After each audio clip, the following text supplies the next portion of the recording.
తెలంగాణ శాసన మండలిలో బీఆర్ఎస్ సభ్యుల ఆందోళనతో గందరగోళం నెలకొంది. ప్రస్తుతం మండలి నుంచి లైవ్ చూద్దాం. మన మనసు కలత చెందక మానదు.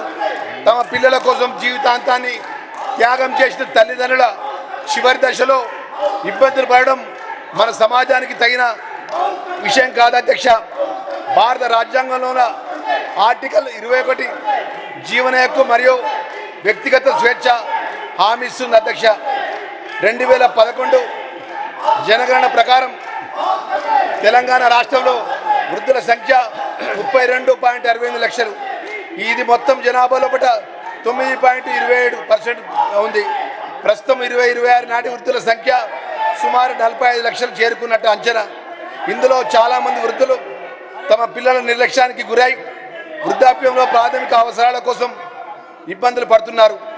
తల్లిదండ్రులు మరియు వయోవృద్ధుల పోషణ మరియు సంక్షేమ చట్టం 2007 ఆ రాష్ట్రంలో అమల్లో ఉన్నప్పటికీ దాని బదులు ద్వారా అన్ని సమస్యలు పూర్తిగా పరిష్కరించడానికి ప్రతి సంవత్సరం సగటున 1800 కేసులు ఆర్టీఓ కార్యాలయంలో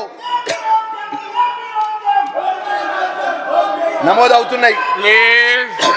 దేశంలో మొట్టమొదటిసారిగా ఈ కేసుల నమోదును సులభతరం చేయడానికి, ఉత్తరంగా న్యాయం చేయడానికి తెలంగాణ ప్రభుత్వం గౌరవ ముఖ్యమంత్రి గారి నేతృత్వంలో కొత్తగా పోర్టబుల్ను అందుబాటులో తెచ్చింది అధ్యక్ష. అయితే పోషణకు సంబంధించిన ఆదేశాలు జారీ చేసిన తర్వాత కూడా వృద్ధ తల్లిదండ్రుల యొక్క పోషణ ఖర్చులకు పొందడానికి పిల్లలకు పదే అడగాల్సినటువంటి పరిస్థితులు వస్తున్నాయి. అందువల్ల ముఖ్యంగా ఆర్థిక సామర్థ్యాన్ని ఉన్నప్పటికీ తమ బాధ్యతలను నిర్లక్ష్యం చేసి ఉద్యోగాల దృష్టి సారిస్తూ మరింత పటిష్ట అమలు చేయగల మరియు బాధ్యతగా వ్యవస్థను అవసరం ఉన్నది అధ్యక్ష.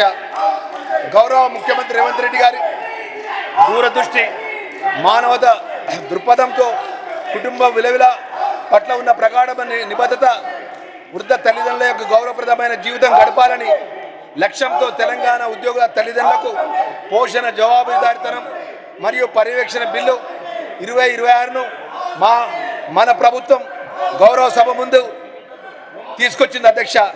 ఈ బిల్లు ప్రభుత్వ ఉద్యోగులు, ప్రజారంగ సంస్థలు, ఉద్యోగులు మరియు రాష్ట్ర సంస్కృత నిధి లేదా రాష్ట్ర ప్రభుత్వం గ్రాంట్స్ లేని ఇతర నిధుల ద్వారా వేతనాలు పొందుతున్న ప్రభుత్వ సంస్థలకు ఉద్యోగులందరూ వర్తిస్తుంది అధ్యక్ష. అదనంగా నమోదు చేయబడినటువంటి లైసెన్స్ పొందిన ప్రైవేట్ సంస్థల్లో పనిచేస్తున్న ఉద్యోగులు కూడా ఈ పరిధిలో వస్తారు అధ్యక్ష. అలాగే ప్రత్యక్షంగా లేదా పరోక్షంగా ఎన్నిక చేయబడిన ప్రజాప్రతినిధులు, ప్రభుత్వం ద్వారా నామినేట్ చేయబడిన ప్రజాప్రతినిధులు నెల వారి వేతనాలు లేదా భత్యాలు పొందుతున్న వారు కూడా ఈ బిల్లు పరిధిలో వస్తారు అధ్యక్ష. నిర్లక్ష్యానికి గురి అవుతున్నటువంటి తల్లిదండ్రులు ఉద్యోగస్తులైన తమ పిల్లల మీద నియమిత అధికారికి జిల్లా కలెక్టర్ ద్వారా దరఖాస్తు చేసుకున్నట్లయితే ఈ విషయంపై విచారణలో రుజువైతే అట్టి ఉద్యోగుల నెలసరి జీతం నుంచి 15% లేదా 10,000 రూపాయలు ఏది తక్కువ అయితే అది నేరుగా తగ్గించి వారి తల్లిదండ్రుల బ్యాంకు ఖాతాలో జమ చేసే విధంగా ఏదైతే ఈ యొక్క గొప్ప బిల్లును ఈ యొక్క శాసనమండలిలో ప్రవేశపెడుతున్న సందర్భంలో ఈ ప్రతిపాదన బిల్లు ప్రస్తుత చట్టపరమైన వ్యవస్థను బలోపేతం చేయడం కాకుండా కుటుంబ నైతిక, సామాజిక మరియు చట్టబద్ధమైన బాధ్యత విలువలను పునరుద్ధరించడం కాకుండా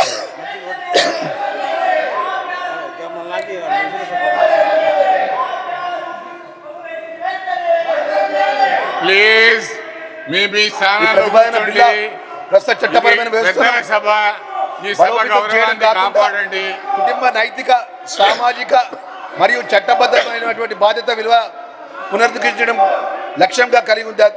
ఇది వృద్ధ తల్లిదండ్రులకు గౌరవ భద్రత మరియు సంరక్షణతో జీవించేందుకు సహాయపడడం కాకుండా ఉద్యోగం చేస్తున్న పిల్లల సమాజంలో బాధ్యతమైనటువంటి వ్యక్తులుగా మరియు ఆదర్శప్రాయాలుగా నిలవాలనే లక్ష్యంతో రూపొందించబడింది అధ్యక్ష.